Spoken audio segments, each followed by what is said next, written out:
Olá, olá, saudações, sejam bem-vindos para mais uma edição do Boa Tarde Produtor aqui na sua Rio Verde FM 100,9, a Rádio do Agro. Estamos chegando com mais uma edição inédita para você, hoje para falarmos sobre plantas daninhas, resistência, manejo e tecnologias para um controle eficiente no campo, com o nosso convidado que está aqui presencialmente no estúdio da Rio Verde FM, Guilherme Braz, ele que é engenheiro agrônomo. É claro que também teremos participação de Enio Fernandes, consultor de mercado, do pessoal lá do HCRV, Hospital do Câncer de Rio Verde, sensibilizando mais uma vez sobre a campanha Outubro Rosa. A Agromarketing Summit 2025 são essas participações que a gente vai ter aí ao longo desta edição do programa. Bom, você já sabe, né? Eu, Hugo Ataíde, não venho sozinho, venho na companhia aqui do JP. JP está aqui do meu lado esquerdo, é ele quem viabiliza para você essa transmissão na frequência local no seu rádio, 100.9 Rio Verde FM, a Rádio do Agro. Obrigado pela sua audiência. Saiba que também estamos transmitindo de maneira simultânea através da internet, sim, de duas formas, tá? Através do aplicativo Rio Verde FM, que você baixa e instala no seu celular e assim consegue acompanhar a gente de qualquer lugar do Brasil e do mundo com conexão com a internet. Agora, se você quer, além de nos ouvir, nos ver também, o seu lugar é lá no nosso canal no YouTube, então não tem erro. Vai lá no aplicativo do YouTube, digita na barra de busca Rio Verde FM. O primeiro resultado já vai ser o nosso canal. Você vai clicar em cima e, antes de tudo, vai ver se você está inscrito no nosso canal. Inscreva-se, ative o sininho para não perder nenhuma novidade, nenhuma notificação dos conteúdos que nós publicamos e proporcionamos para você aqui na Rio Verde FM, sobretudo no programa Boa Tarde Produtor. E é através desta transmissão simultânea, desta live que nós estamos fazendo, que você pode fazer parte aqui da nossa bancada, deixando o seu comentário, a sua crítica, o seu elogio, a sua sugestão de pauta, de convidado. Manda lá, vai ser uma honra ler cada comentário de vocês. Bom, para você que quer acompanhar a gente aí de maneira rápida, fácil, dinâmica, no seu dia a dia, na palma da tua mão, vai lá no Instagram, @rioverde.fm. No @rioverde.fm, onde nós colocamos os cortes, os highlights, os melhores momentos dos convidados e assuntos que passam aqui pela nossa bancada de maneira muito facilitada. Então, @rioverde.fm, lá no Instagram. Aproveita que vai estar nessa rede social, siga também os apresentadores aqui do Boa Tarde Produtor, @Hugo Ataíde CFP, assim como @Dias Dares. Ela que eu quero dar uma saudação muito especial aqui nessa edição do Boa Tarde Produtor. Dares, seja bem-vinda, minha parceira. Oi, Hugo, boa tarde para você, boa tarde, João Pedro, ao nosso convidado que está aqui conosco hoje. E uma boa tarde muito especial para você que nos acompanha na frequência 100.9, através do nosso aplicativo e também através do nosso canal no YouTube. Saiba que você é muito bem-vindo e você também é nosso convidado para fazer um Boa Tarde Produtor cada vez melhor, mais eficiente e com mais diversidade de assuntos, porque aqui de segunda a quinta-feira, sempre um programa inédito para você e feito com a sua colaboração, com a sua ajuda. Nós costumamos dizer, Hugo Ataíde, que um programa feito a várias mãos, ele é bem melhor, né? Ah, muito melhor. E a audiência sente isso, hein? Exatamente. Por isso que a gente tem tanta variedade de assuntos por aqui. O nosso telefone para contato, ele é o 649-9949-1009. Lembre-se, aqui você tem vez e você também tem voz. Então, nós contamos com você e você conta com a gente. Estamos aqui para servi-lo. E hoje, como o Hugo bem disse, o nosso tema é plantas daninhas. O controle de plantas daninhas é um dos maiores desafios na produção agrícola moderna. Espécies cada vez mais resistentes exigem do produtor planejamento, conhecimento e uso de tecnologias que garantam eficiência e sustentabilidade no manejo. E entender como aplicar corretamente herbicidas, realizar rotação de produtos e adotar boas práticas no campo pode fazer toda a diferença aí, na sua safra. Certamente, Dares. Então vamos trazer aqui, apresentá-lo formalmente aqui, o nosso convidado, né? Nosso convidado é Guilherme Braz. Ele é graduado em Agronomia pela Universidade de Rio Verde, a UNRV, com título de mestre e doutor em Agronomia pela Universidade Estadual de Maringá. Realizou estágio no exterior, na Universidade da Flórida, e atuou como pesquisador na área de ciência das plantas daninhas na Cooperativa Comigo. Atualmente é professor da Faculdade de Agronomia da UNRV e pesquisador associado no Centro Agro Pesquisa. Portanto, doutor Guilherme, seja bem-vindo aqui à bancada do Boa Tarde Produtor. Obrigado por estar conosco. Opa, agradeço o Hugo, a Dares, né, o JP também, né, por tá tendo essa oportunidade de a gente falar de um assunto tão relevante aqui no Boa Tarde Produtor, né? Que a gente verifica agora que com o avançar desse início de safra, né? As dúvidas surgem, os processos aí relacionados ao manejo de plantas daninhas vêm sendo empregados aí nas últimas semanas, né? Isso acaba aí fazendo com que tenha muita curiosidade, né? Uma vez que nos últimos anos, quando a gente pega o cenário de plantas daninhas, tem se constituído no principal desafio fitossanitário nas culturas que a gente explora aqui no sudoeste goiano e no Brasil como um todo, né? Então, acho que o momento é muito ímpar, né, para trazer uma temática tão importante, né, que tem trazido tantos desafios aí para os produtores em geral. Certamente, né, Dares? Vamos começar falando sobre a dessecação e o início do manejo, Dares. Exatamente. Mas antes, Hugo, uma pergunta que acredito que é bem pertinente. Professor, o que é uma planta daninha? Ah, excelente. Essa daí, né? Porque a gente sabe que a audiência aqui do Boa Tarde Produtor tem aquele público mais especializado que tá no segmento agrícola, mas tem talvez aquele que ligou a rádio agora e tá ouvindo falar a planta daninha, né? Então, assim, conceitualmente, né? Quando a gente quer produzir soja, milho, né? Ou qualquer cultura de interesse econômico, aquela que eu quero explorar e ter uma rentabilidade, então meu foco é produzir essa espécie. Sim. A partir do momento que eu tenho uma outra planta que não é de interesse econômico, então ela passa a se comportar como uma planta daninha. Por quê? Porque se eu quero produzir soja e tem uma outra planta ali, o fato delas estarem convivendo vai fazer com que aquela outra planta que não é interesse, ela às vezes vai absorver, competir pela água, pelos nutrientes, trazer desafios do ponto de vista operacional, de colheita. E aí é por isso que elas são alvo de controle, né? Então, se o meu objetivo é produzir soja, então eu não quero que tenha qualquer outra planta além da soja durante esse ciclo, para que a gente possa ter boa produtividade. Então aí a planta daninha é qualquer planta estranha, né? Que foge daquilo ali que eu quero produzir e que vai estar trazendo dificuldades aí para o produtor em termos de manejo. Perfeito, Dares. E é relevante, né? Bem lembrado, Dares, a gente nivelar o conhecimento da audiência, né? Para entender, e o conceito foi muito bem exposto, né? Agora, Guilherme, doutor Guilherme, melhor dizendo, né? Você tem uma formação acadêmica sólida e uma atuação prática muito próxima do campo, isso é fato, né?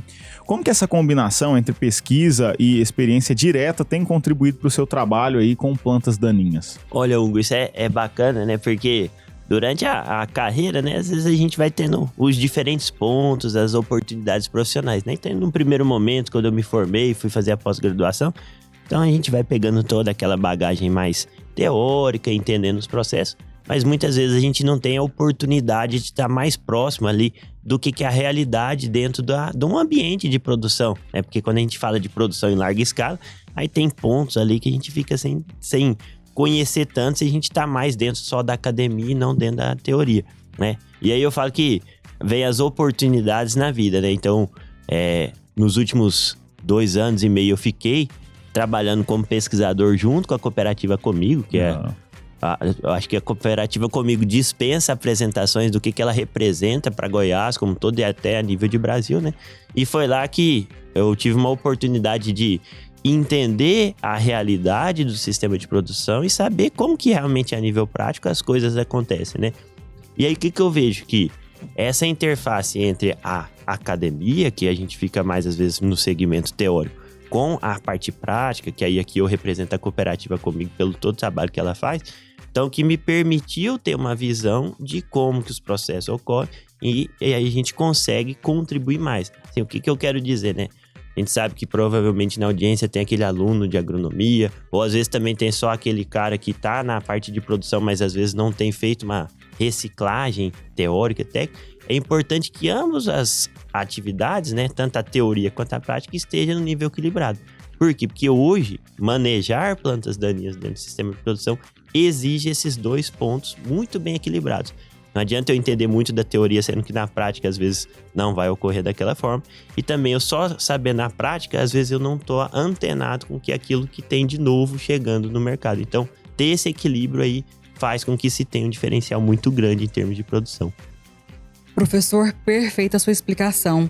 Mas olhando no seu trabalho, na sua extensão de pesquisa, hoje qual que é o seu objetivo de pesquisa, o seu foco de pesquisa? Ah, bacana. Então, Dares, hoje, né, o que acontece? O cenário de planta daninha hoje como um todo, que a gente tem vivenciado, aquelas que têm trazido mais dificuldades são aquelas que apresentam resistência a herbicidas, principalmente ao glifosato, o glifosato é um herbicida que é mais utilizado a nível mundial, então não é só no Brasil. A agricultura como um todo se baseia no manejo de planta daninha nesse produto. A gente tem fortalecido muitas pesquisas tentando entender os impactos da resistência das plantas daninhas a esse herbicida específico e também desenvolver práticas para o controle dessas plantas resistentes. A gente tem focado muitos trabalhos no manejo de capim-pé de galinha, que é a principal planta daninha da agricultura hoje brasileira, mas faz trabalhos com buva, capim amargoso e também aquelas tolerantes a esse herbicida, porque tem as resistentes e tem aquelas tolerantes. A tolerante é o cenário que o quê?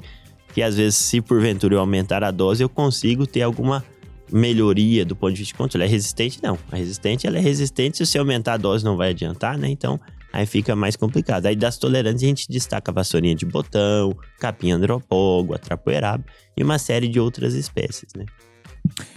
E entrando então de cabeça, aprofundando cada vez mais aqui no nosso tema, né, doutor Guilherme, qual que é o papel da dessecação no controle inicial das plantas daninhas e no sucesso da implantação na lavoura? Ah, não, perfeito. O que acontece, né? Aqui em Rio Verde as chuvas começaram um pouco mais cedo, depois nós tivemos aí o período de estiagem, né? Mas naturalmente quando a gente fala de dessecação, o que é? A gente tem aqui um período de entre safra seco, isso é comum aqui da característica da produção do cerrado, né? E durante esse período de seca, naturalmente vai ter aquelas plantas que às vezes eu não vou adotar uma prática de manejo, só que chega na hora de plantar a cultura, aí eu preciso manejar elas, por quê? Porque se eu não controlar essas plantas daninhas, elas vão me dar problema lá quando a soja emergir.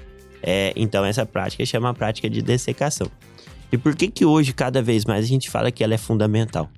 Porque por causa do cenário de resistência e tolerância a glifosato, se eu deixo essas plantas dentro do sistema, planto a soja, eu não vou ter ferramentas para estar controlando quando a soja já está emergida. Ou seja, aquele herbicida que eu poderia usar para tentar controlar aquilo que está vivo, pelo fator que eu quero produzir soja, às vezes esse herbicida não vai ser seguro para uso na pós-emergência da soja, ou seja, seletivo. Então aí a gente tem falado para os produtores, nas ações que a gente faz de conscientizações, palestras e assim por diante, o quê? Que fazer uma boa dessecação permite que você faça o plantio no limpo. E aí qual que é o ponto? Fazendo esse plantio no limpo, lógico que vai emergir plantas daninhas novas, mas essas novas, como são menores, aí eu começo a ter um pouco mais de efetividade. Então, a dessecação é o primeiro passo fundamental para que a gente consiga ter aí uma área no limpo. Se eu erro na dessecação, dificilmente eu consigo contornar o problema na pós-emergência da soja. Ou seja, a eficiência do manejo faz toda a diferença no plantio da lavoura. Exatamente, Daris. Assim, hoje, o que a gente tem falado na vida como um todo, a tendência das pessoas muitas vezes é ser mais reativa do que proativa. Isso é inerente do ser humano, não é uma crítica, né? E na agricultura não é diferente. Então, hoje é fundamental que haja essa mudança de postura em relação a deixar de ser reativo e proativo quando a gente fala de planta daninha. Por quê? Porque quando a gente deixa para ser reativo, ou seja, a gente espera com que o problema chegue num ponto ali que fica mais complicado, aí o custo de produção aumenta. A chance de ter efetividade, ela diminui drasticamente. A chance de intoxicar a cultura, de trabalhar com doses mais altas, porque eu vou precisar disso e dar problema. E fora questões ambientais, né? Assim, que aí eu tenho que usar doses mais altas e uma série de questões. Então, assim, o que a gente tem sugerido fazer um bom programa de dessecação, ter uma efetividade inicial para começar no limpo, né? É o que a gente sempre fala aqui, professor, porque no passado tinha produtor rural. Hoje existem os empresários rurais, porque eles precisam de ter uma gestão contábil, precisam ter agrônomos que fazem toda a diferença no plantio dele, e ele também tem que estudar, aprofundar, ter olho clínico para entender também todo o processo de dentro da porteira, né? A importância do planejamento, né, doutor Guilherme? Exatamente, né? Assim, o que a gente vê, talvez assim, passa despercebido pelas pessoas que nós estamos numa região agrícola, né? E talvez ela seja referência no Brasil. Quando a gente pega o sudeste goiano como um todo, até a região sul aqui do estado, então nós estamos, do ponto de vista de nivelamento, com uma classe de produtores muito acima da média quando a gente compara com outras regiões. E para esses produtores, né, que aí tem toda a estrutura de planejamento, talvez seja mais fácil da gente conscientizar sobre a importância do problema. A dificuldade muitas vezes que a gente tem é o quê? Quando a gente pega aquele produtor que ainda está reticente de acreditar que ele tem um problema dentro da propriedade. Aí que o desafio torna maior. Então assim, quando a gente vê aqui o Rio Verde, Montevidéu, Jataí, Mineiros, enfim, né? Toda a região Santa Helena, né, como um todo, a gente percebe que é um pouco mais fácil de tentar fazer ações de conscientização. Lógico, muitas vezes a gente não consegue por questões de custo, porque aí às vezes torna-se mais difícil a elevação de uma prática de controle, né? Mas trabalhar com esse nicho de produtor que está mais aberto, mais adepto às novas tecnologias, facilita muito na questão de tentar reverter o cenário do problema de planta daninha. Ô, doutor Guilherme, vamos falar agora sobre plantas de cobertura, né? Antes de tudo, conceituar, assim como conceituamos, né, plantas daninhas, o que é a planta de cobertura e como que as diferentes coberturas, como braquiária, milheto, a crotalária, elas podem ajudar a reduzir a emergência aí dessas plantas daninhas. Não, excelente. Esse é um ponto que eu falo que é muito importante, né? A gente muitas vezes baseia o manejo de plantas daninhas, aí não é nem manejo, né? É o controle de plantas daninhas unicamente exclusivo nos herbicidas. Os herbicidas, eles são fundamentais, são eles que vai permitir com que nós consigamos reverter o cenário da problemática aí num curto espaço de tempo. Só que ficar refém apenas de uma única ferramenta complica muito o cenário. E aí a gente tem que pensar no manejo integrado como um todo. E aí que entram as plantas de cobertura, né? Então, para quem nunca vê esse termo, o que é planta de cobertura? Né? Então, essa é uma terminologia que a gente usa para referir às vezes àquela planta que o objetivo é que eu faça o cultivo dela, geralmente após a safra de soja, para ela fazer uma cobertura do solo. Então, muitas vezes é uma planta que não vai ter um retorno econômico direto, propriamente dito, de eu vou colher e vou vender isso. Às vezes, dependendo, uma braquiária, uma crotalária, ela não me dá esse retorno financeiro direto, porque eu não vou comercializar ela.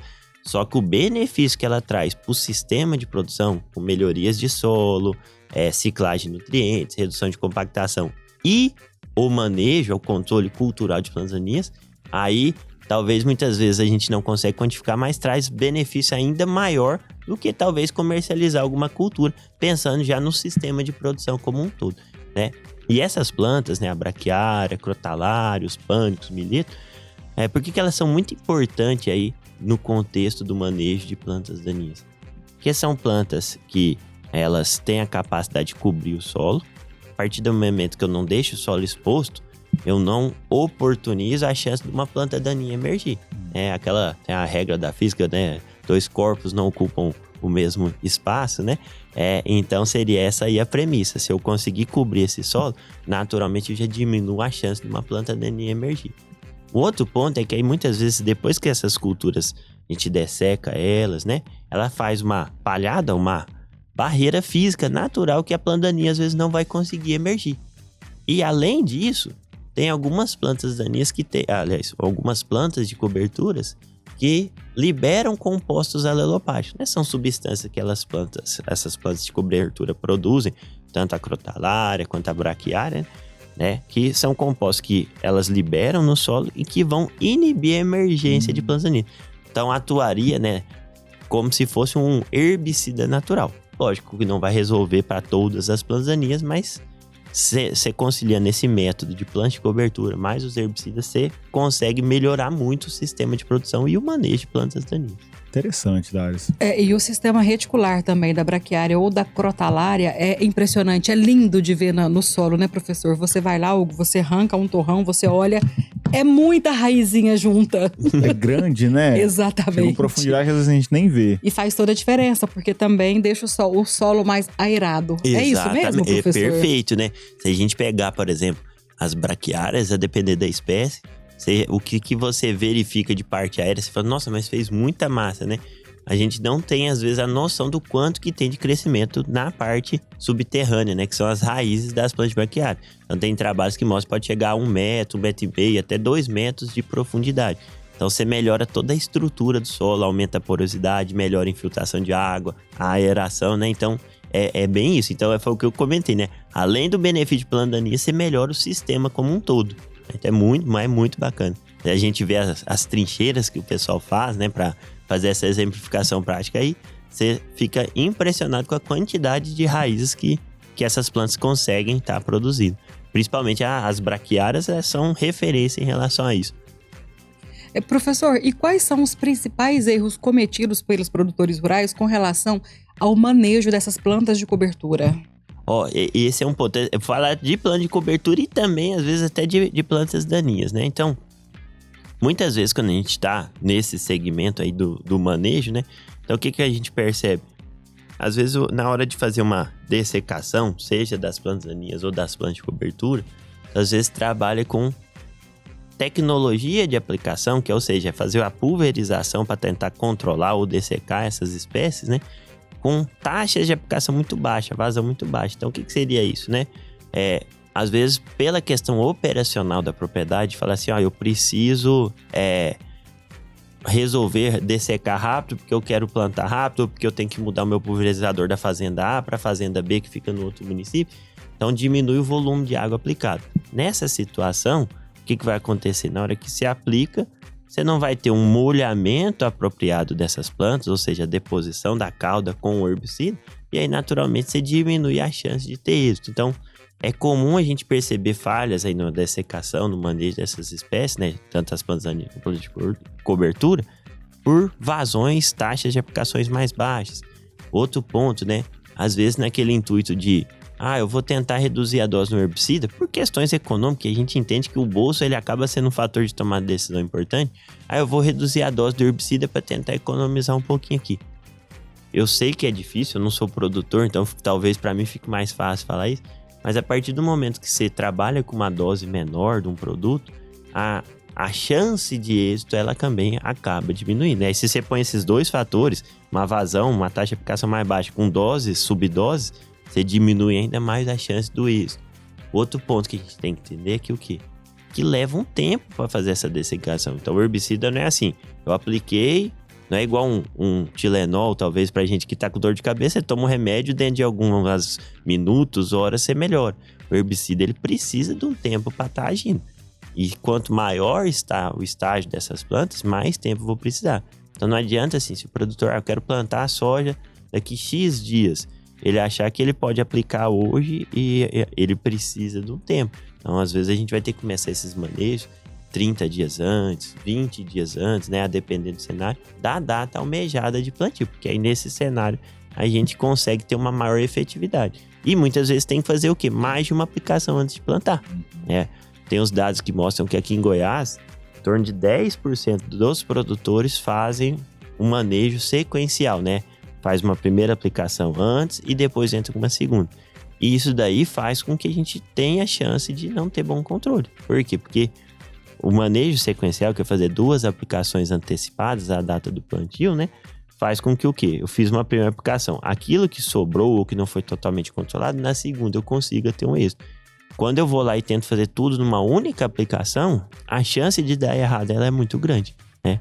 E aí é por questão operacional, às vezes o produtor não quer fazer. E eu entendo, não é uma crítica ao produtor. Eu sei que é a logística dele. Mas para essas plantas de difícil controle, as plantas daninhas e também as plantas de cobertura, uma braquiária bem formada, você vai ter que trabalhar, na maioria das vezes, com manejo sequencial.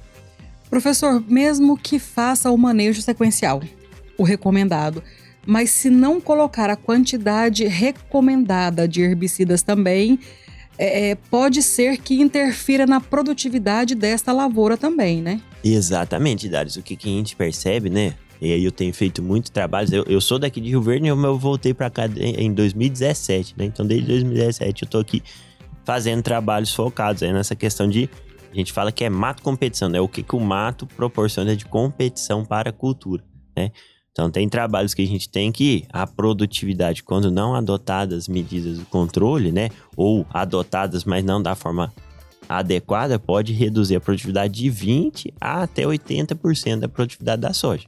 Lógico, o produtor ele não vai deixar chegar nesse cenário de 80%.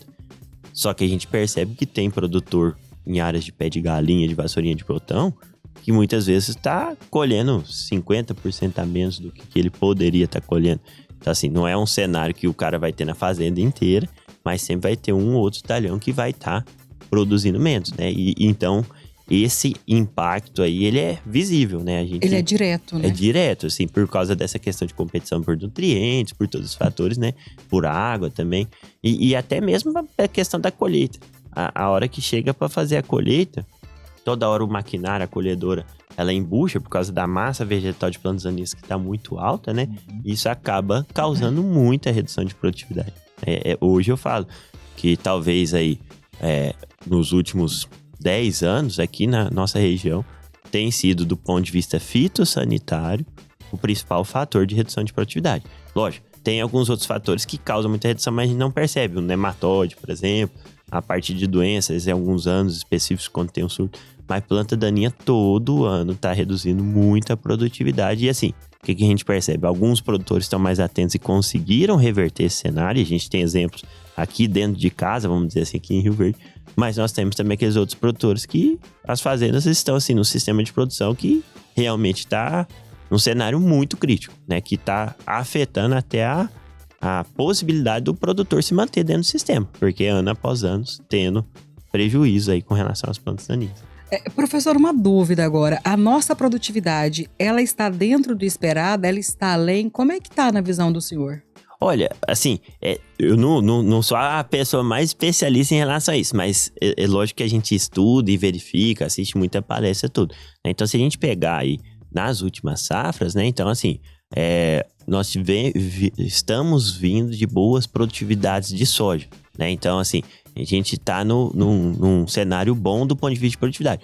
O que aí não tá tão fácil é a parte da balança econômica, né?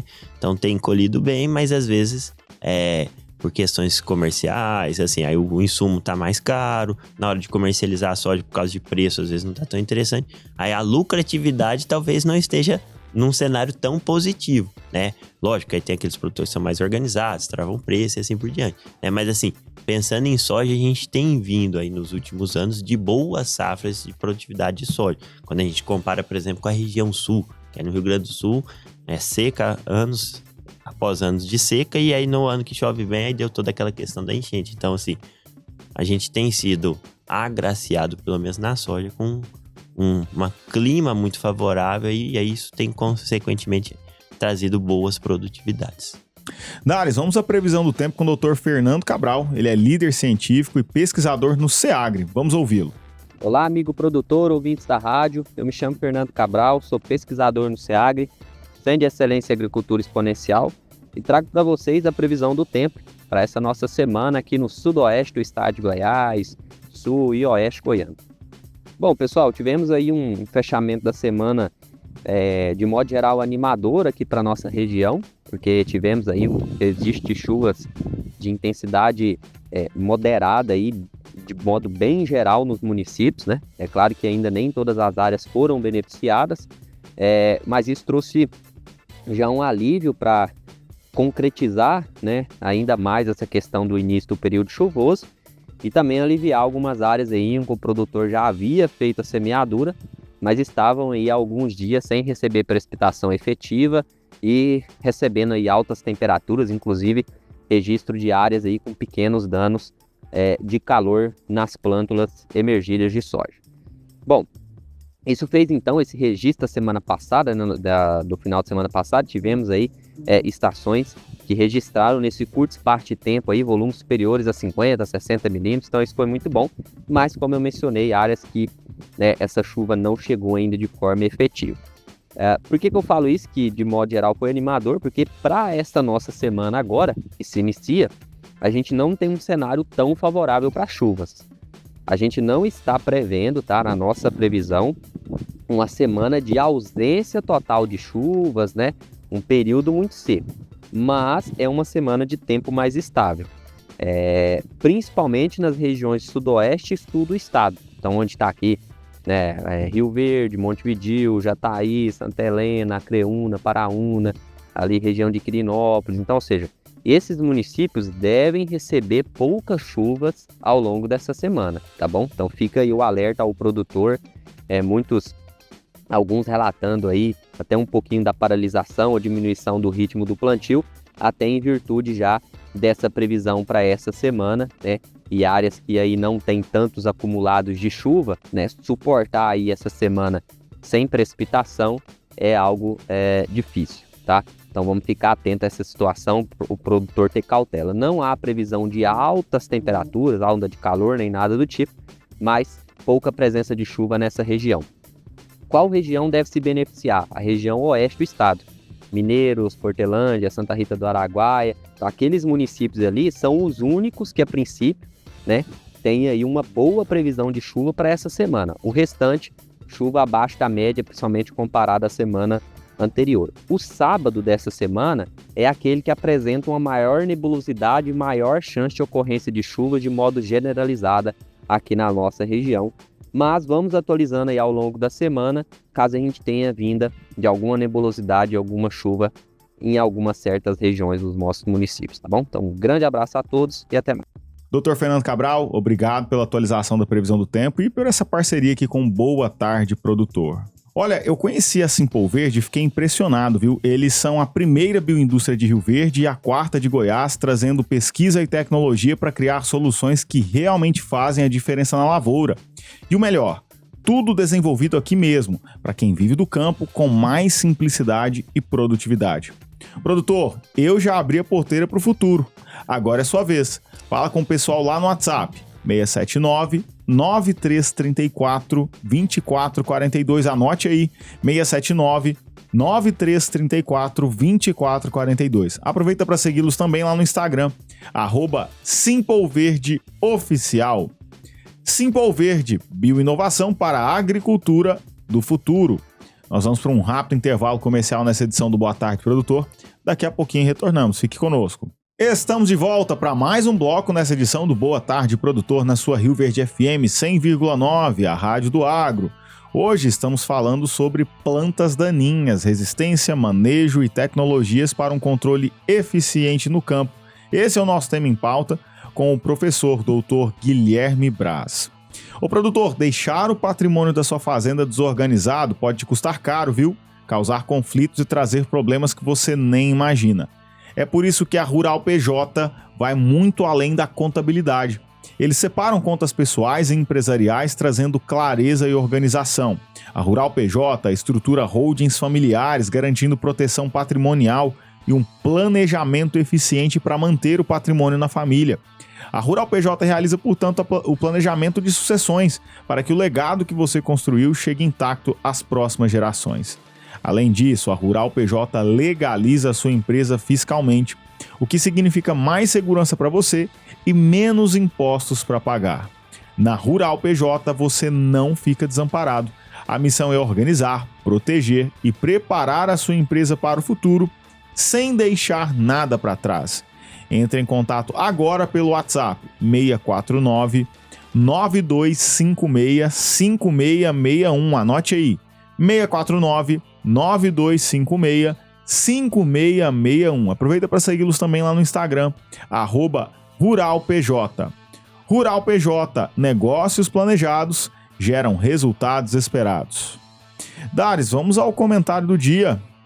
Vamos sim, Hugo. O consultor de mercado, Enio Fernandes, ele traz insights importantíssimos para você, que trabalha diretamente com o agronegócio. Caríssimos e caríssimas, para você ser um produtor rural, você tem que ter algumas características. Trabalhar sob pressão é uma, óbvia. Segundo, ter resiliência. Terceiro, você precisa ter uma capacidade de sempre estar aprendendo, porque tudo muda, todo ano tudo muda. Mas na minha visão, a principal característica, a que eu mais respeito que os produtores rurais têm, é a sua fé, é a fidúcia, é acreditar. Eles acreditam no seu negócio, eles acreditam em Deus, eles acreditam na poderosa Mãe Natureza. E eu vou dar meu ponto de vista sustentando esse raciocínio. Pensem comigo. Nós estamos já adiantados no mês de outubro, né? E as pluviometrias estão ocorrendo, as chuvas estão ocorrendo, mas elas estão ocorrendo cadenciadamente. Algumas regiões choveram muito poucos, outras choveram mais. No Cerrado brasileiro, no grande coração da soja no Brasil, realmente essa chuva não está segura ainda.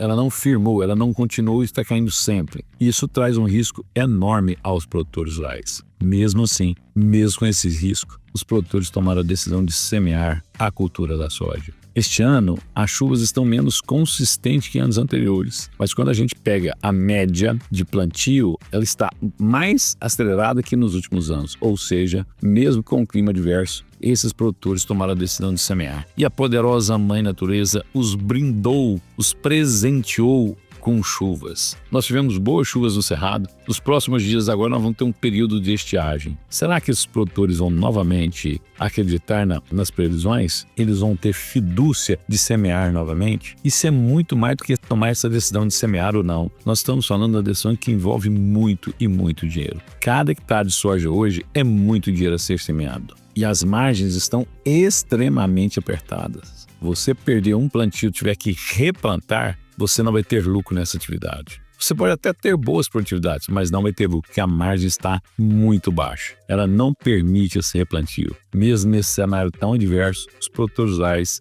acreditaram, semearam a sua soja, esperando que a chuva caia, para depois, lá na frente, ele colher essa soja e semear no milho de segunda safra. Isto é uma das características que eu mais respeito nesse setor. A fé, a fidúcia, o acreditar. Para você ser um produtor rural, você precisa acreditar. Enio Fernandes, Terra Agronegócios. Obrigado. Enio Fernandes, muito obrigada pela sua participação conosco e até a próxima. Tá, Enio, obrigado pela parceria diária aqui com Boa Tarde Produtor. Doutor Guilherme, dando continuidade aqui então ao nosso assunto, né? Nós vamos falar agora sobre espécies resistentes e estratégias de controle, né? Quais são hoje as espécies de plantas daninhas mais resistentes e preocupantes na lavoura de Goiás e região?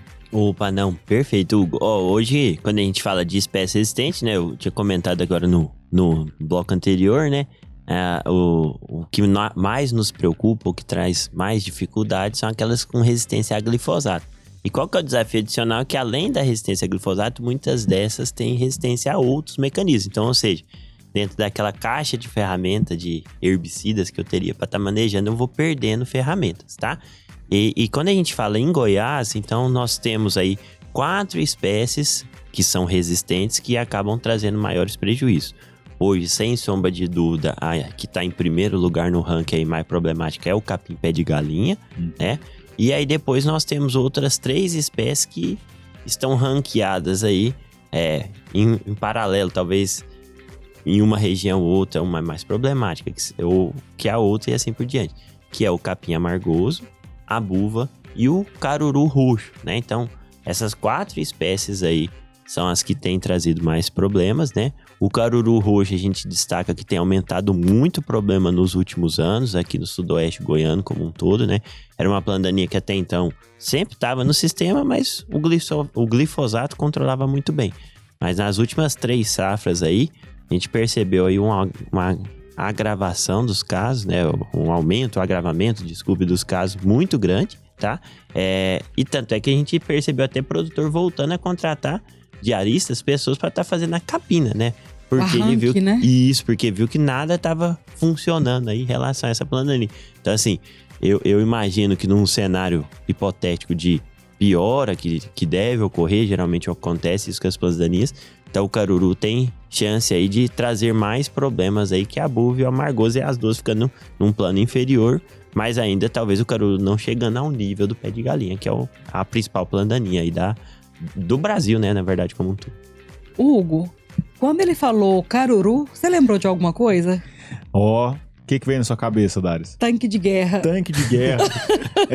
Assim como o pé de galinha também, né? Tanque de guerra, são tanques de guerra, difícil de controlar, né? Então, Faz sentido, professor? Com certeza. Né? São espécies que trazem muito aí problema, né? E aí é um desafio. Aí a gente tem que realmente adotar medidas de guerra contra essas plantas daninhas para tentar fazer aí contornar a situação. Ô professor, por que a resistência ela tem se tornado um problema tão grande aqui na nossa região? Fala também sobre o glifosato. O que é o glifosato? Opa, não, perfeito, Dário. Eu acho que, então eu vou falar primeiro o que é o glifosato e depois eu conto essa questão do porquê que se tornou esse cenário, a resistência tão problemática. O glifosato, então, ele é um herbicida, tá? Ele é produto antigo, né? Mas hoje, mesmo ele tendo esse problema de resistência, ele ainda é o herbicida-chave. Por quê? Porque é um herbicida que ele tem características específicas que outros produtos não conseguem reunir. Então ele é um produto sistêmico. Quando é sistêmico, o que quer dizer? Que a gente aplica ele, a planta daninha vai ter a absorção e o produto ele é redistribuído por toda a planta e isso faz com que tenha o controle.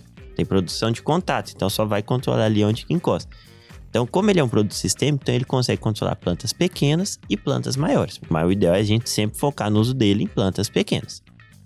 Segundo ponto desse produto que é muito interessante é que ele tem espectro de controle tanto para controlar plantas daninhas folhas largas como folhas estreitas. E aí isso daí é muito bom, porque com uma única aplicação até então eu consigo controlar praticamente todas as plantas daninhas, se não tivesse a resistência. E outro ponto do glifosato é que ele não deixa residual no solo. Então eu posso aplicar ele e plantar de imediato. Então por todas essas características e atrelado à questão do custo dele, que é um produto com custo mais baixo em comparação com outros, porque como ele é antigo de mercado, já caiu a patente, então tem uma série de produtos genéricos pós-patente aí no mercado. Então fez com que ele se tornasse o principal, ele não é nem o principal herbicida, é o herbicida, mas ele é o produto fitossanitário mais utilizado no mundo. Então, se a gente pegar herbicida, fungicida e inseticida, é o produto utilizado em maior escala a nível mundial, tá certo? Só que o que acontece? Nós começamos a usar só ele. Por quê? Por causa de todas essas características positivas e atrelado ao custo. Então, eu falei, olha, aplicava uma vez na dessecação, depois veio a soja transgênica, aplicava na pós-emergência, depois veio o milho com resistência a glifosato, aplicava no milho. E aí essa não rotação de mecanismo, de alternativas de controle, fez com que houvesse o quê? O processo de resistência. Não é que o herbicida ele causa uma mutação, mas a partir do momento que eu vou usando ele de forma exclusiva, eu vou selecionando indivíduos dentro da população que eles eram resistentes. É igual tem gente quando estava na época da Covid, né, para talvez tentar trazer uma analogia do nível de sociedade para entendimento, que pegava a doença, que talvez ficava com um pequeno resfriado. E tiveram pessoas que vieram até a óbito em função da doença em si, né? Então, naturalmente, dentro de uma população, aí fazendo essa analogia, vai ter aqueles que são mais resistentes e aqueles que são mais susceptíveis. E aí, esse processo de resistência, ele se tornou o problema por quê? Porque a gente usava-se muito glifosato, não rotacionava com outros métodos de controle, e isso fez que tivesse essa seleção. E aí, qual que é o desafio que a resistência tem criado? Que hoje, o primeiro ponto é conscientizar o produtor dessa necessidade de estar rotacionando. E aí, quando rotaciona, os outros herbicidas, eles não são tão baratos quanto o glifosato e não são tão efetivos, muitas vezes, quanto o glifosato. E aí, isso faz com que traga todos esses problemas de produção. Quando ele foi falando, eu já veio na minha cabeça o exemplo da gripe, né? Do vírus da gripe, né? De tempos em tempos, a gente precisa ali tomar novas vacinas para atualizar isso, né? Porque acaba que o vírus se torna resistente. Então, faz sentido com toda certeza. Agora, você falou uma questão de rotação de herbicidas. Como que o produtor pode fazer isso de maneira sustentável e de maneira eficiente no campo? Opa, perfeito. Então, assim, hoje quando a gente fala de rotação, então toda vez que for fazer uma aplicação de herbicida, é olhar qual que é a flora infestante, ou seja, ir na área antes de recomendar o produto, né? E olhar, olha, eu tenho capim amargoso, eu tenho pé de galinha, eu tenho vassourinha de botão. E dentro desse complexo, entender dentro de cada ingrediente ativo dos outros produtos, qual que vai ter mais efetividade sobre um alvo ou sobre o outro alvo. E aí, com base nisso, a gente pode fazer o quê? Rotacionar. Então, eu vou usar o glifosato, porque eu comentei, é importante, mas eu posso pôr produtos de forma associada nessas aplicações junto com o glifosato. Por quê? Porque aí o glifosato, você está preservando a molécula, porque você não está expondo ele utilizando de forma isolada, e ainda você está associando a outros mecanismos. Aí fazendo isso, você pode ampliar o espectro de controle. Não são todas as misturas que dá para se fazer entre produtos, entre associações, porque tem algumas que são antagônicas, pode prejudicar. Mas assim, hoje, dentro do segmento, as próprias empresas que comercializam esses herbicidas, elas têm todas essas informações do que pode se misturar, o que não pode, né? E dentro da rotação, já aproveitando e falando, tem uma classe de herbicidas que nós chamamos de pré-emergentes, né? E esses são os produtos que a gente precisa alavancar muito a utilização, né? Não é... Quando eu falo isso aí parece assim, não, mas o professor tá querendo que use mais produto, comercialize. É que assim, se eu não tô conseguindo controlar a planta quando ela já está estabelecida, qual que é a premissa que eu tenho que fazer? É não deixar ela emergir. E aí os pré-emergentes, como o próprio nome já diz, eles são usados para evitar a emergência das plantas daninhas. Então, por meio da utilização desses produtos, a gente consegue ter um cenário de áreas mais limpas, né, de melhor controle, e aí ter mais efetividade, né, no manejo dessas plantas resistentes. Nossa, Hugo, Parece que é tão fácil, né? Com a explicação do professor Guilherme. Parece que é tão simples. Exatamente. Professor, o senhor está falando o tempo todo da importância da rotação, que seja de produtos, herbicidas. Fala pra gente também a importância da rotação de culturas. Por exemplo, safra 1, safra 2, e tem alguns produtores que já fazem a terceira safra, que já deixa a braquiária, que coloca o gado, né, durante esse tempo de vazio sanitário, faz uma terceira safra, que seria o boi, e aí volta novamente para soja, né, que é a grande safra de verão. Fala pra gente sobre essa importância, por favor. Não, perfeito, Daris. A rotação de culturas, essa é uma premissa básica pra gente conseguir também contornar o problema de plantas daninhas, né, com relação à resistência. Por que ela acaba auxiliando? Então, primeiro, quando você faz um sistema de rotação de culturas, naturalmente você vai diversificar sistema radicular, então vai ter planta com maior, menor produção de palhada, e isso acaba contribuindo no controle cultural de plantas daninhas. Que a própria cultura, quando ela é bem manejada, ela consegue ter uma competição boa perante as plantas daninhas. Então esse é o primeiro ponto. O outro ponto que passa despercebido é que quando eu faço uma rotação de culturas, naturalmente o que eu uso na soja, eu não posso usar às vezes num feijão, ou eu não posso usar num trigo, ou eu não posso usar no milho. Então eu vou acabar sendo forçado a rotacionar os herbicidas. Você interrompe um ciclo. Exatamente. E aí, por meio dessa rotação de mecanismos de ação dos herbicidas, imposto pela rotação de culturas, eu consigo trabalhar com mais rotações de ativos, né, de herbicidas, e aí eu consigo ter mais efetividade. Então, assim, em cenários de produtores que já fazem aí um sistema de rotação de culturas, você percebe que você melhora muito a questão do manejo. Só pra vocês terem uma noção, algumas semanas atrás eu visitei a maior fazenda de produção de batata na verdade eles falaram do Brasil, mas da América Latina, né? Fica no interior de Minas Gerais. E fui lá entender como é que era o sistema de produção como um todo. Então, o que eles faziam antigamente? Era todo ano batata. E aí, o que eles começaram a perceber? Sobrando muita planta daninha, começaram a ter problemas de patógeno de solo, fusarem e assim por diante. E aí, a partir do momento que eles perceberam isso, ele falou, olha, dessa forma, por mais que o nosso interesse econômico seja a batata, mas se a gente não começar a ter uma rotação de culturas, nós só estamos perdendo em produtividade. E eles começaram a rotacionar a batata com soja, com milho, com sorgo, com outras culturas, e eles perceberam que por meio dessa prática eles conseguiram voltar aos patamares produtivos da batata antes de estar fazendo esse sistema de rotação. Então, assim, a rotação de culturas é fundamental para que a gente consiga manter a sustentabilidade desse sistema de produção. Sensacional, doutor Guilherme. E quais são as tecnologias que têm auxiliado no mapeamento e controle localizado aí dessas plantas daninhas? Olha, esse é um ponto, Hugo, que é muito bacana, né? Assim, hoje toda a parte de inteligência artificial, agricultura de precisão tem avançado aí em relação a manejo de solo, outras áreas, e também no tocante às plantas daninhas. Então, hoje a gente já vê no mercado empresas, né, disponibilizando ferramentas para fazer um mapeamento. Por quê? Porque muitas vezes, assim, eu vou comprar um herbicida X. Às vezes eu vou fazer ele na área como um todo, só que às vezes a infestação está em 15%, 20% da minha área.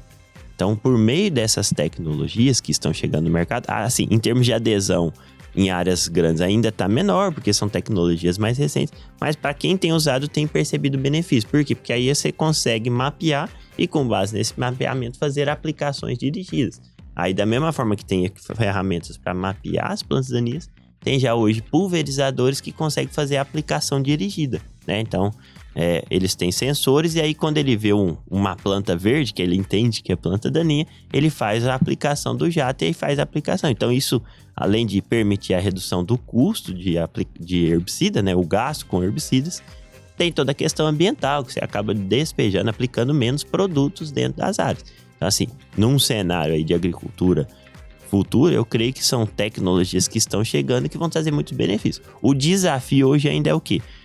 Que isso é válido para dessecação, quando a soja ou o milho não está instalado. A partir do momento que eu já tenho a cultura, é que ainda nós precisamos avançar mais em relação a isso. E tem várias outras tecnologias que estão vindo, né? Quando eu falei de pré-emergente, por exemplo, hoje, então tem empresas que estão vindo com formulações que são encapsuladas, né? Que elas são liberadas de forma gradativa. Tem empresas que estão vindo com mistura entre 2 ativos, já pensando nessa questão de ampliação de espectro. Então, na seara das plantas daninhas como um todo, estão vindo muitas tecnologias que vão contribuir aí para melhorar esse cenário. Agora, isso não vai eliminar a necessidade da rotação de cultura, da planta de cobertura.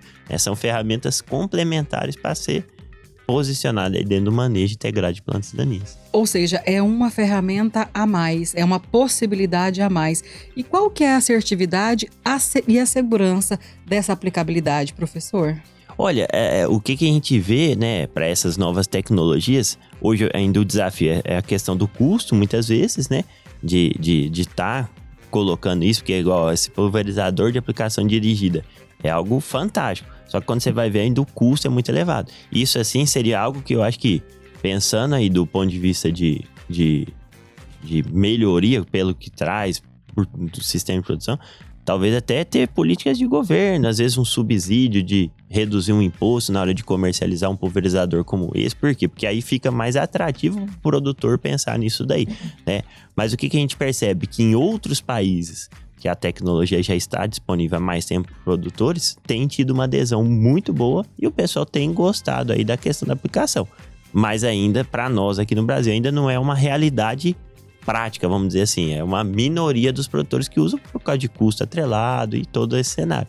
Mas em termos de perspectivas futuras, eu creio que tem a perspectiva de aumentar e trazer uma aplicabilidade boa. E falando em aplicações, né? Que boas práticas, Dr. Guilherme, você recomenda aí para que o produtor possa aumentar a eficiência dessas aplicações? Opa, excelente, Hugo. O que a gente vê assim, para aquele produtor que já usa o herbicida, então o primeiro ponto é sempre posicionar o herbicida na dose correta, de bula. Então, nunca trabalhar com subdose e também a questão de extrapolar a dose é um risco atrelado. Então, é trabalhar dentro do posicionamento de bula, até para não ter problema aí, se porventura não funcionou, de reclamar com a empresa fala, olha, você trabalhou com a dose menor que é indicada, eu não posso fazer nada. Então, sempre respeitar a bula do produto que você vai utilizar. A partir do momento que eu trabalhei com o herbicida certo, que eu não fiz misturas antagônicas, que eu estou respeitando dose, aí vem para a questão da aplicação propriamente dita. Então hoje, eu sei que é um desafio operacional a questão da taxa de aplicação, mas é necessário aumentar as taxas de aplicações, as vazões aí, para que tenha uma efetividade.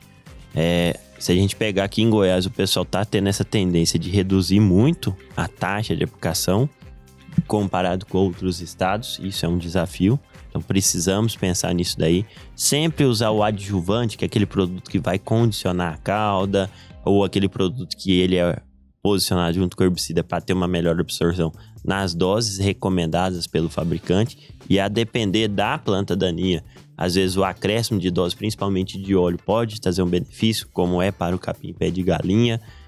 Fazer as aplicações no horário recomendado, né? Então, se o produto ele tem que ser aplicado com luminosidade, não inventar a moda de falar, vou fazer a aplicação de noite.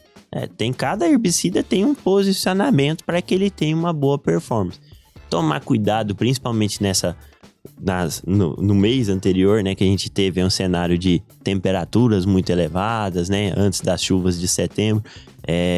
Então, sempre fazer a aplicação com condições climáticas adequadas. Então, temperaturas acima de...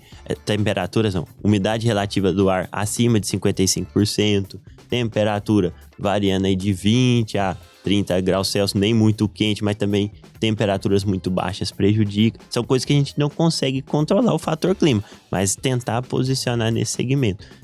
Sempre o ideal aqui para produtos sistêmicos, a gente posicione eles sempre quando tiver umidade no solo, porque a planta vai estar com turgescência, então vai ter aí a distribuição. Então, tendo esses cuidados, você consegue melhorar muito aí a efetividade e eficácia das aplicações.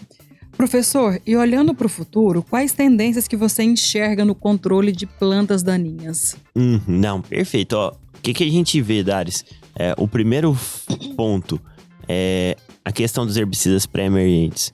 A gente deve alavancar cada vez mais dentro da soja. Se a gente pega a média nacional de uso de pré-emergente na soja, está em torno de 55%.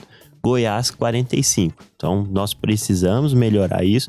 Em outros estados que o problema de resistência chegou antes, já está aí na casa dos 80%, 85% de adesão. Então, no futuro, A gente deve cada vez mais usar pré-emergentes e esses pré-emergentes que eu falei agora de gerações mais avançadas, ou misturas entre ativos que ampliam o espectro de controle, ou produtos com formulações diferenciadas, com liberação lenta, porque isso vai melhorar a efetividade. Segundo ponto, as transgenias, né, para a soja que chegaram agora mais recente, que confere tolerâncias aos herbicidas auxínicos, né, que são mecanismos diferentes, deve avançar muito fruto da questão da resistência. Então, os materiais com a tecnologia I2X, né, que tem várias empresas que comercializam, e com casting list, né, deve avançar muito fruto dessa questão da problemática aí de resistência a plantas daninhas, porque permite que você tenha mais ferramentas para estar fazendo a aplicação. Outro ponto que também, em termos de tendência futura, né, a gente ficou muito tempo sem o lançamento de novos ingredientes ativos. Então, registrava novos produtos, mas quando você ia ver, eram genéricos, né? Então, ou eram misturas. Então, eu creio que aí até 2030 a gente tenha novos herbicidas e a tendência é que faça isso. Por quê? Porque as empresas entenderam que era necessário. Elas ficaram um tempo sem investir. Assim, investir em pesquisa, mas focado em fungicida, inseticida. Agora voltaram nos últimos 10 anos a investir muito na parte de herbicida por causa da problemática de resistência. Então isso deve voltar a chegar novos lançamentos de produtos no Brasil. Então assim, pensando no contexto de plantas daninhas seria isso. E também a parte que eu já falei anteriormente de o quê? Dessa questão de agricultura de precisão, inteligência artificial, de ferramentas para aplicação localizada. Então um cenário futuro que eu creio é que vai avançar para isso. Ei, você já pensou em transformar o seu investimento em prêmios dos sonhos? No Sicoob Crédito Rural, isso é possível com a campanha de capitalização Seu Futuro Mais Forte, Sua Garagem Mais Potente. É muito simples participar. A cada R$1.000 integrados ao capital social, você recebe um cupom. E a cada R$10.000, um cupom extra. E os prêmios? Uma caminhonete Ram, um Chevrolet Onix e uma moto Honda CG. A campanha ela começou no dia 30 de junho e vai até o dia 9 de abril de 2026, com sorteio no dia 10 de abril durante a Tecnoshow. E o melhor, pessoas físicas e jurídicas podem participar. Então, fortaleça seu futuro, concorra a grandes prêmios e viva essa oportunidade com o Sicoob Crédito Rural. A gente vai para mais um intervalo e voltamos em seguida. Continue conosco. Estamos de volta para o último bloco dessa edição do Boa Tarde Produtor na sua Rio Verde FM 100,9, a Rádio do Agro. Hoje estamos falando sobre plantas daninhas, resistência, manejo e tecnologias para um controle eficiente no campo. Esse é o nosso tema em pauta com o nosso convidado, o professor Dr. Guilherme Braz. E antes de darmos continuidade aqui, Dares, e fazermos as considerações finais, a gente tem uma participação, né? Temos sim, Hugo. A campanha Outubro Rosa começou no início deste mês e o Hospital do Câncer de Rio Verde reforça para vocês um lembrete essencial. Cuide de você, mulher. Olá, eu sou a doutora Mônica, oncologista aqui do Hospital do Câncer. Estou passando para lembrar a todos que nesse mês de outubro reforçamos a importância do diagnóstico precoce e da prevenção do câncer de mama. O Outubro Rosa é um convite às mulheres a checarem se a sua mamografia está em dia e perceberem que a vida vale esse cuidado.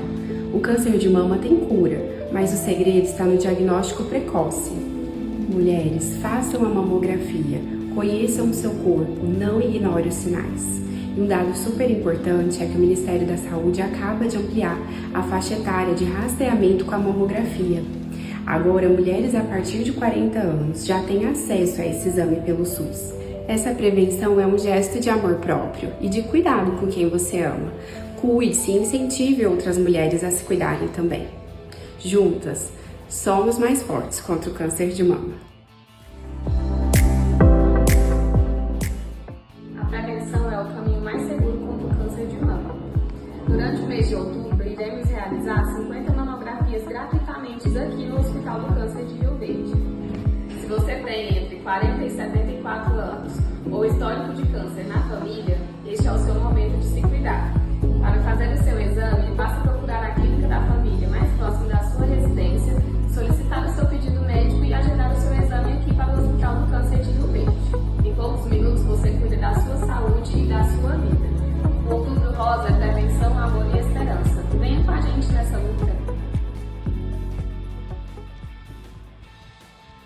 doutora Mônica, Amanda, muito obrigada por participarem conosco aqui no Boa Tarde Produtor.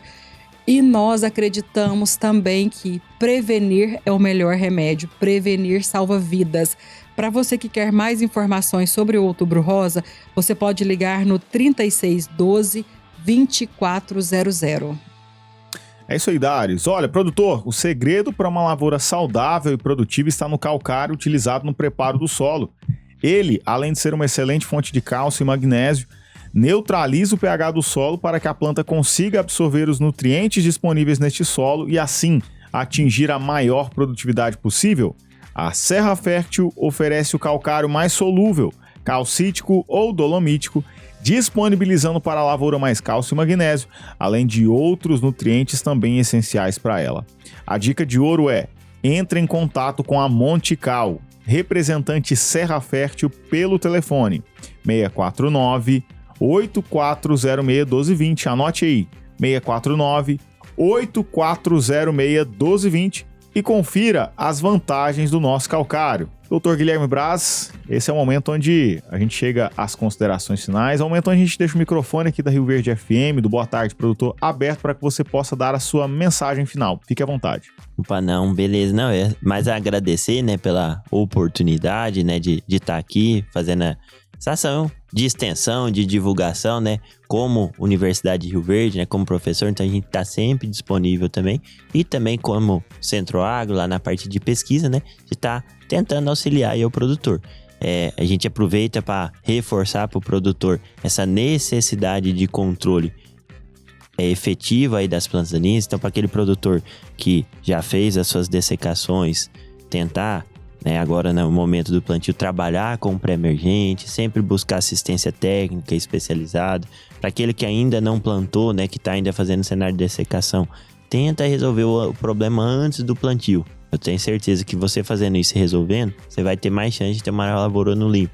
Deixar para resolver o problema depois que a soja está emergida, se for cenários dessas plantas resistentes, capim-pé de galinha, caruru, enfim, fica muito mais complicado, muito mais caro e a chance de não dar certo, ela aumenta. Isso não é terrorismo, é só trazendo a realidade do que a gente tem visto em nível de pesquisa. E a gente sempre se coloca aí à disposição, né, e agradece, né, a oportunidade de estar fazendo esse bate-papo aqui e trazendo essas visões em relação às plantas daninhas. Maravilha, doutor Guilherme Braz, obrigado por estar conosco aqui mais uma vez. E Dari, só nos resta agradecer e nos despedir, né?